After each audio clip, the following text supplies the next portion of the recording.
जय हिंद दोस्तों, आप सभी का फिर से एक नए वीडियो में स्वागत है। अपने आज की इस वीडियो में क्लास 10th के हिंदी के अध्याय 5 के अंतर्गत जितने भी VVI ऑब्जेक्टिव प्रश्न हैं जो आपके 2024 बोर्ड एग्जाम के लिए मोस्ट इंपॉर्टेंट है, उन सभी को लेकर आए हैं। इस वीडियो में लगभग एकदम 20 प्रश्न लेकर आए हैं जो बहुत ही ज़्यादा इंपॉर्टेंट है, एकदम मोस्ट VVI है। तो वीडियो में अंत तक बने रहिएगा। एकदम आसान से प्रश्न आपके 2024 बोर्ड एग्जाम के लिए बहुत ही ज़्यादा महत्वपूर्ण है। तो चलिए बिना देर किए वीडियो को स्टार्ट करते हैं। दोस्तों, हमारा पहला प्रश्न कहता है कि अनामदास का पोथा उपन्यास किस लेखक की कृति है। तो किस लेखक की कृति है जी? ये आपसे पूछ रहा है कि अनामदास का जो पोथा है, जो ये उपन्यास है, कौन सा उपन्यास? अनामदास का पोथा। और यह किस लेखक की कृति है, ये आपसे पूछ रहा है। तो किस लेखक के है? हजारी प्रसाद द्विवेदी जी के। किसका जी? हजारी प्रसाद द्विवेदी जी का। यानी हमारा कौन सा नंबर जी? ए नंबर ऑप्शन सही उत्तर हो जाएगा ना। चलिए अगले प्रश्न की ओर बढ़ते हैं। अगला हमारा प्रश्न कहता है कि अगला प्रश्न क्या है? अगला प्रश्न है कि आलोक पर्व, क्या जी? आलोक पर्व शीर्षक निबंध संग्रह किसकी रचना है? यानी आलोक पर्व जो शीर्षक निबंध संग्रह है वह किसकी रचना है, ये आपसे पूछ रहा है। तो किसकी रचना है जी? तो ये भी हजारी प्रसाद द्विवेदी जी के, क्या हजारी प्रसाद द्विवेदी जी की है। यानी हमारा कौन सा नंबर जी? ये नंबर ऑप्शन सही उत्तर हो जाएगा ना। चलिए अगले प्रश्न की ओर बढ़ते हैं। अगला हमारा प्रश्न कहता है कि अगला प्रश्न क्या है? सब पुराने अच्छे नहीं होते और सब नए खराब नहीं होते, ऐसा किसने कहा? यानी कह रहा है कि सब पुराने अच्छे नहीं होते और सब नए खराब नहीं होते, ऐसा किसने कहा था? तो कालिदास ने कहा था। किसने जी? कालिदास ने। यानी बी नंबर ऑप्शन सही उत्तर हो जाएगा। ठीक, अगले प्रश्न की ओर बढ़ते हैं। अगला हमारा प्रश्न क्या कहता है? अगला प्रश्न कहता है कि ये नखधर मनुष्य आज किस पर भरोसा कर रहे हैं? यानी जो नखधर मनुष्य है वो आज किस पर भरोसा कर रहे हैं? तो बंदूक पर भरोसा कर रहे हैं? नहीं, बंदूक पर, लाठी पर, किस पर भरोसा कर रहे हैं जी? आइटम बम पे भरोसा कर रहे हैं, आइटम बम पर भरोसा कर रहे हैं। अच्छा, जो पहले के मनुष्य थे वो किस पर भरोसा करते थे? तो अपने औजारों पर, अपने नाखून पर भरोसा करते थे, उससे लड़ाई करते थे। आज तो बंदूक, लाठी सब चल रहा है, ये सब एकदम जोरों तोरों से है। अब तो लोग आइटम बम का धमकी देने लगा है, ऐसे ऐसे लोग हैं। तो कह रहा है नकदर मनुष्य आज किस पर भरोसा करते हैं? आइटम बम पे भरोसा करते हैं। ठीक, अगले प्रश्न की ओर बढ़ते हैं। अगला हमारा प्रश्न क्या कहता है? अगला प्रश्न कहता है कि नाखून क्यों बढ़ते हैं? नाखून क्यों बढ़ते हैं कि निबंधकार कौन है? यानी जो नाखून क्यों बढ़ते हैं, ये पाठ है जो निबंध है, इसके निबंधकार यानी लेखक कौन है? तो आप सभी जानते हैं कौन है जी, किसके द्वारा लिखा गया है? तो आचार्य हजारी प्रसाद द्विवेदी। आचार्य लगा दिए, इसका मतलब ये नहीं समझिएगा कि ये नहीं होगा। ठीक, तो ये हजारी प्रसाद द्विवेदी जी की रचना है। किसकी रचना? हजारी प्रसाद द्विवेदी जी के। यानी हमारा डी नंबर ऑप्शन सही उत्तर हो जाएगा ना।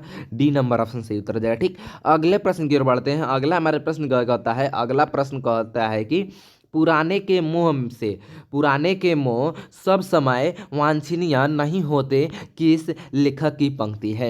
यानी कहता है पुराने का मोह सब समय वांछनीय नहीं होता, किस लेखक की पंक्ति है? तो किस लेखक की पंक्ति है जी? तो आप सभी बहुत बेहतरीन तरीके से जानते हैं, हजारी प्रसाद द्विवेदी जी के। पाठ उन्हीं का है तो उन्हीं की रचना होगी। जितने भी आएंगे लगभग लगभग वहीं 90% वहीं आएंगे। लेकिन आप परीक्षा में जाएंगे तो ऐसे थोड़ी अगर पाठवा बतला कर देगा, पाठवा नहीं ना बतलाएगा कि इस पाठ से ये प्रश्न है। तो समझिएगा, सब पुराने के मोह, कहता है पुराने के मोह सब समय वांछनीय नहीं होते, हजारी प्रसाद द्विवेदी जी के दो पंक्ति है। यानी हमारा सी नंबर ऑप्शन सही उत्तर हो जाएगा। ठीक, अगले प्रश्न की ओर बढ़ते हैं। अगला हमारा प्रश्न क्या कहता है? अगला प्रश्न कहता है कि कामसूत्र किसकी रचना है? कामसूत्र किसकी रचना है? तो किसकी रचना है जी? तो आप सभी बहुत बेहतरीन तरीके से जानते हैं, वो तस्यन की रचना है। यानी हमारा सी नंबर ऑप्शन सही उत्तर हो जाएगा। ठीक, अगले प्रश्न की ओर बढ़ते हैं। अगला हमारा प्रश्न कहता है कि हिरोशिमा कहाँ है? हिरोशिमा कहाँ है जी? तो जापान में, सॉरी जापान में है। कहाँ है जी? जापान में। यानी डी नंबर ऑप्शन सही उत्तर हो जाएगा। ठीक, अगले प्रश्न की ओर बढ़ते हैं। अगला हमारा प्रश्न कहता है कि दधीची की हड्डियों से क्या बना था? दधीची की हड्डियों से क्या बना था? तो इंद्र का वज्र बना था। क्या बना था जी? इंद्र का वज्र बना था। यानी सी नंबर ऑप्शन सही उत्तर हो जाएगा ना। चलिए अगले प्रश्न की ओर बढ़ते हैं। अगला हमारा प्रश्न कहता है कि अगला प्रश्न क्या है? हजारी प्रसाद द्विवेदी जी का जन्म कहाँ हुआ? हजारी प्रसाद द्विवेदी जी का जन्म कब हुआ पूछ रहा है। तो आप सभी जानते हैं कब हुआ था जी? तो 1907 में हुआ था। कब जी? 1907 में हुआ था। और कहाँ हुआ था? कहाँ हुआ था जी? तो बलिया उत्तर प्रदेश में हुआ था ना। बलिया उत्तर प्रदेश में हुआ था। यानी कि यहाँ पर बी नंबर ऑप्शन सही उत्तर हो जाएगा।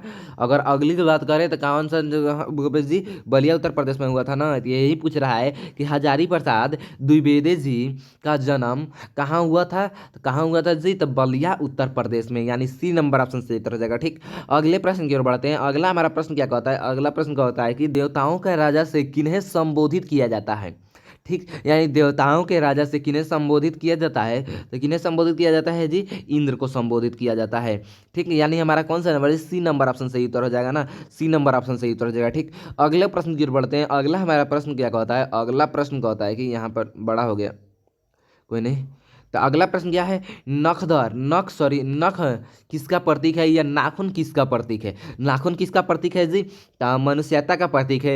एकदम नाखून बढ़ा लीजिएगा, बड़का बड़का एकदम खूब जानवर की तरह तो वो किसका प्रतीक हो जाएगा, मनुष्य। आप बहुत अच्छे मनुष्य बन जाएगा, नहीं ये गलत हो जाएगा।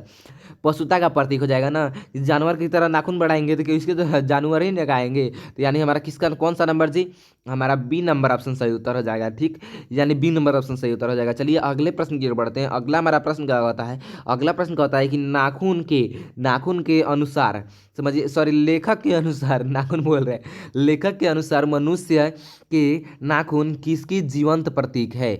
यानी कहता है कौन सा, क्या कहता है जी, तो लेखक के अनुसार समझिएगा, लेखक के अनुसार मनुष्य की नाखून किसकी जीवंत का प्रतीक है, तो पाशवी वृत्ति का प्रतीक है ना।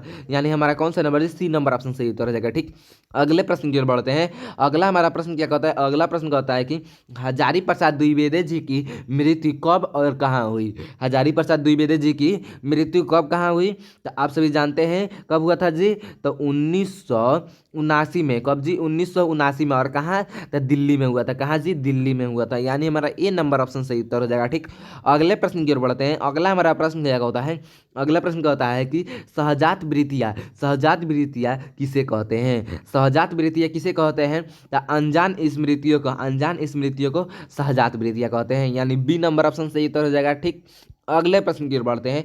अगला हमारा प्रश्न कहता है कि अगला प्रश्न क्या है, द्विवेदी जी से किसने पूछा था। द्विवेदी जी से किसने पूछा था, गौर कीजिएगा, द्विवेदी जी से किसने पूछा था नाखून क्यों बढ़ते हैं, तो लड़की ने पूछा था। कौन जी, लड़की ने पूछा था, एक लड़की ने पूछी थी ना।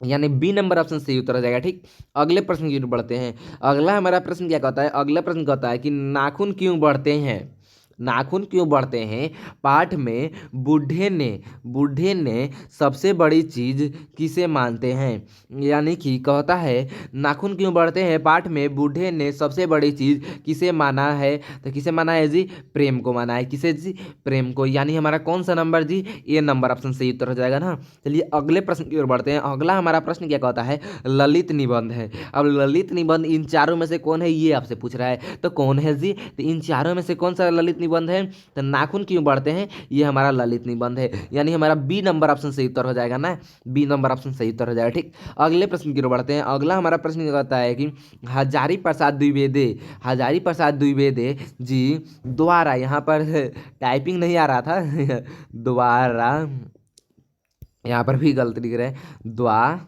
हजारी प्रसाद द्विवेदी जी द्वारा रचित पाठ है। रचित पाठ कौन है, तो आप सभी जानते हैं हजारी प्रसाद द्विवेदी जी द्वारा नाखून क्यों बढ़ते हैं रचित पाठ है। यानी ए नंबर ऑप्शन सही उत्तर आ जाएगा। ठीक, तो यहाँ पर लगभग 20 प्रश्न थे जो आपके 2024 बोर्ड एग्जाम के लिए बहुत ही ज़्यादा महत्वपूर्ण थे। ठीक, तो इन 20 प्रश्न को याद कर लीजिएगा। कितने 20 प्रश्न दिए हैं इस अध्याय से, 20 प्रश्न को याद कर लीजिएगा, किसी तरह घोर कर पी जाइएगा। ठीक, तो वो आप हमसे बेहतर आप जानते हैं किस तरह याद करना है, तो याद कर लीजिएगा। और आपको ये नोट्स चाहिए तो आपको ये नोट्स कहाँ से मिलेगा, आपको व्हाट्सएप ग्रुप का लिंक डिस्क्रिप्शन में मिल जाएगा, आप वहाँ से जाकर जुड़ जाइए, वहाँ पर आपको नोट्स दे दिया जाता है, वो भी फ्री में दे दिया जाता है। ठीक, तो इस मौके का फ़ायदा उठाइए, अपनी तैयारी को बेहतर से बेहतर बनाइए। और आपको ये वीडियो कैसा लगा कमेंट में जरूर बताइएगा। चलिए मिलते हैं अपने अगले वीडियो में, तब तक के लिए जय हिंद, वंदे मातरम।